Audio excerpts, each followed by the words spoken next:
حریم بارگاہ رسالت میں کون؟ حریم بن فاتق حضرت ابو ہریرہ رضی اللہ تعالیٰ عنہ بیان کرتے ہیں کہ ایک دن حریم بن فاتق امیر المومنین حضرت عمر رضی اللہ عنہ کے پاس آیا اور کہنے لگا کیا آپ چاہتے ہیں کہ میں آپ کو اپنے اسلام قبول کرنے کا قصہ سنوں؟ حضرت عمر نے فرمایا ہاں۔ اس نے بتایا کہ میرا اونٹ گم ہو گیا، میں اس کے نشان پا پر چل نکلا، راستے میں رات آ گئی، میں ایک ہولناک وادی میں پہنچ چکا تھا، میں نے بلند آواز سے یہ پڑھنا شروع کر دیا، اعوذ بالعزیز ھذا الوادی من سفہاء قومہ۔ عاطف نے آواز دی مرحبا، غدن غیبی آواز آئی، غیبی آواز، غدن آیدم باللہ ذی الجلال والمجد ونعماء والافضال وقرأوا آیات من الانفال وجد اللہ والابطال۔ مجھے اس کرخت آواز سے ڈر آنے لگا۔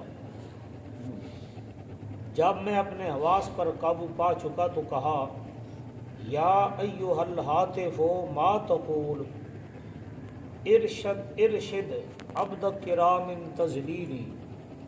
تو عاطف نے میرے جواب میں کہا ھذا رسول اللہ ذو الآیات بیسرب یدعو بالخیرات یأمر بالصوم والصلاۃ ینزع الناس من المنہیات۔ جب میں نے سنا تو اپنی اونٹنی پر سوار ہو کر مدینہ کا رخ کر لیا۔ مدینہ پہنچا تو جمعے کا دن تھا۔ حضرت ابو بکر رضی اللہ عنہ مسجد سے نکل کر میری طرف آ رہے تھے، کہنے لگے یرحمک اللہ، تیرے اسلام قبول کرنے کی خبر ہمیں پہنچ چکی ہے۔ میں نے کہا مجھے پتہ نہیں وضو کیسے کیا جاتا ہے۔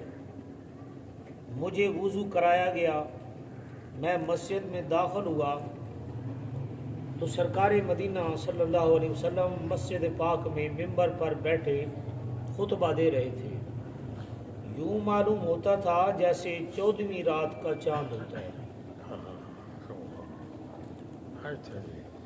اس وقت آپ نے فرمایا ما من مسلم توضأ فاحسن الوضوء ثم صلی صلاة یحفظها فیعقلها دخل الجنہ۔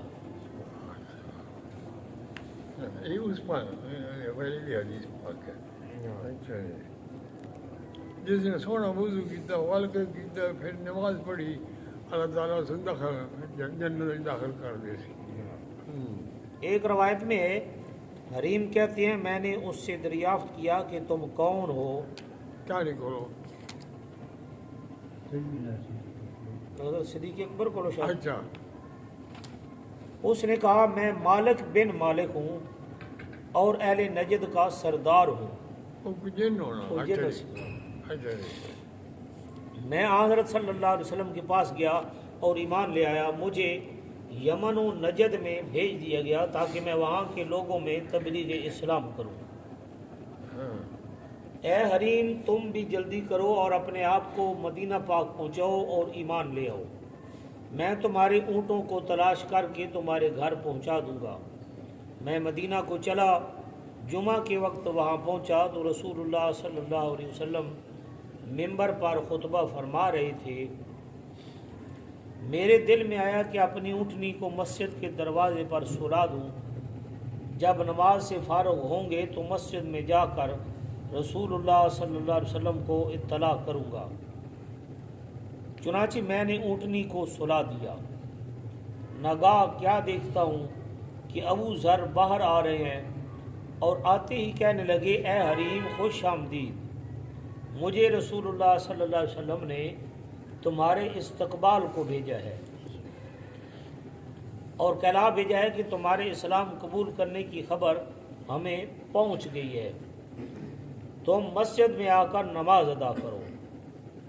میں مسجد میں داخل ہوا، لوگوں کے ساتھ نماز ادا کی اور آن حضرت صلی اللہ علیہ وسلم کی خدمت میں حاضر ہوا۔ مجھے میرے حالات سے خبر دیتے ہوئے فرمایا کہ جس شخص نے تمہیں وعدہ دیا تھا اس نے پورا کر دیا ہے اور تمہارے اونٹوں کو تمہارے گھر پہنچا دیا گیا۔ یہ وہ خبریں تھیں جو حضور صلی اللہ علیہ وسلم نے لوگوں تک پہنچائیں۔ علاوہ ازیں ابھی بہت سے ایسے واقعات ہیں جو مبسوط کتابوں میں درج ہیں، مگر ہم اختصار سے کام لیتے ہوئے اسی پر اتفاق کرتے ہیں۔ کہ ساری خبریں دے دیتی ہیں، وہ جانے اٹھ گھر پہنچ گئے ہیں، فکر نہ کرو۔ ہوں کئی لوگ یہ آج ہیں کہ یہ خبریں کدو آئیاں کوئی نہ پتا۔ تنوز بلا دن بر دیوار تو دوجے پاسے تو کونا نہ پتا۔ جی دیوار دوجی بس کوئی دست